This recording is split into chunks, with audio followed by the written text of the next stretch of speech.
Hey everybody, welcome to another video from Homesteading Off the Grid.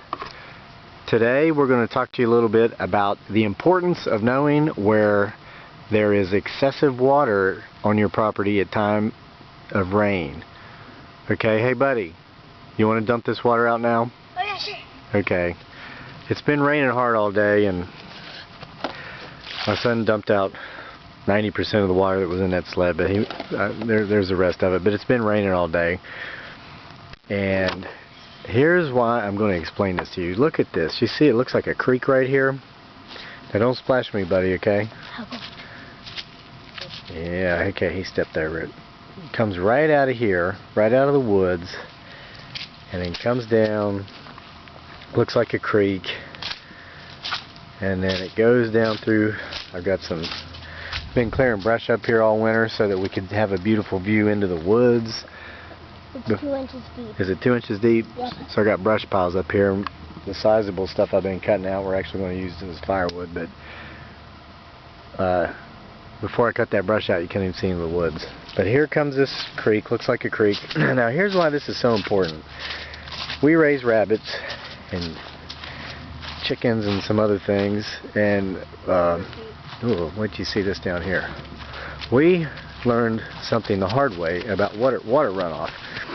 We bought this place, 6 acres, during Indian summer, during a very dry year a couple years ago. Now look at this. Now buddy, don't get wet. Or you can get your hand in there, but don't step in there, okay?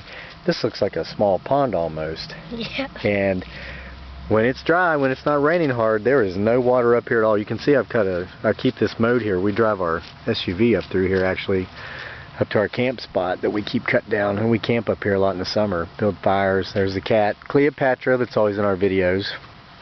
Hello, Cleopatra. She follows me everywhere I go. So that's our camp spot.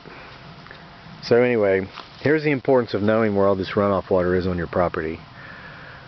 We built a rabbit pen down at the bottom of the hill where all this stuff runs to, because we didn't know it was there, and it runs straight down to the pond.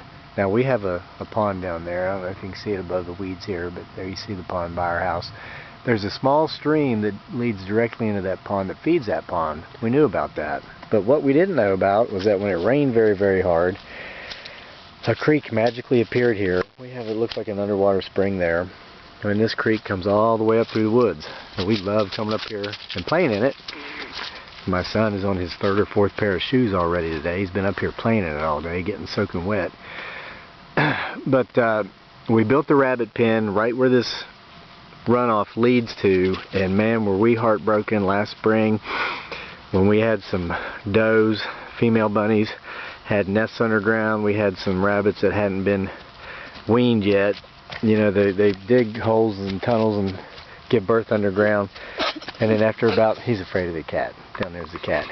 After about 3 weeks, the baby bunnies come up out of the holes. Well, we had a hard rain one night, overnight, just like we did today. Oh, buddy, that's cold. Stop. He stuck his cold hands up in my armpit. It's crazy. So, we lost about 30 baby bunnies is the point of that story. Because we did not know, we hadn't been here long enough. We hadn't lived here a whole year.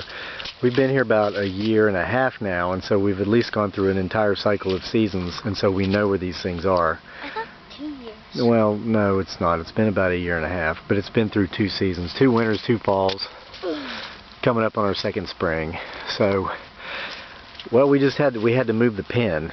You know, we had to figure out ways to prevent losing livestock due to water runoff.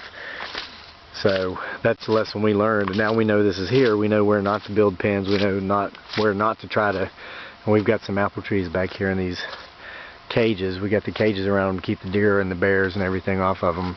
And we got a little close. We planted that before we knew it was here. But we just know now to be careful now. So if you're new to your place, you just got your property, you might want to, I mean, I don't want to say put off homesteading or farming and for an entire year, an entire cycle worth of seasons, but you be very careful with what you do. Study the lay of your land.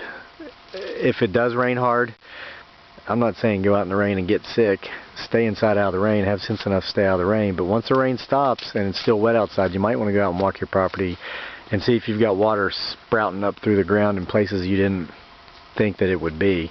And our front field way down there that goes out way down to the road, that's like 400 yards, 500 yards, about a quarter of a mile down to the road. I don't know if you can tell through the field of depth through the camera. I can tell when I jog out here, but about halfway out across that front field there's some underwater springs, and there's like a creek almost that goes down through there, so we can't plant anything down there that we don't want to have washed away or raise any livestock. So, and this wood, by the way, yeah, it's soaking wet. I'm not that irresponsible that I wouldn't cover the wood we're burning for the winter, but this will be left up here, and when we have our campsite up here next summer, we'll burn that in our fire pit. So maybe once it gets dried out I might cover it anyway, but we're not depending on that to stay warm this winter. So there's just a little lesson for you. I hope you learned something. If you did, please subscribe to our channel. And we're trying to be pretty regular with our videos. Spring is on the way. As of this recording, I don't know, you might be watching this in the year 2023 in the middle of summer, but it's the middle of February now, 2018. Spring is on the way. Hang in there. We're going to bring you out here, have you gardening with us and planting some crops and doing whatever, working on our tree farm. So please subscribe to our channel, Homesteading Off the Grid here on YouTube, and thank you for watching. I'll let him say goodbye while he's down there playing in the water. You know, he doesn't play video games. We don't have the television. This is how my little boy, who's 7, is growing up. Not too unlike the way I did back in the 70s and 80s. So, hey buddy, you want to say bye? Say bye-bye. Well, he's saying bye.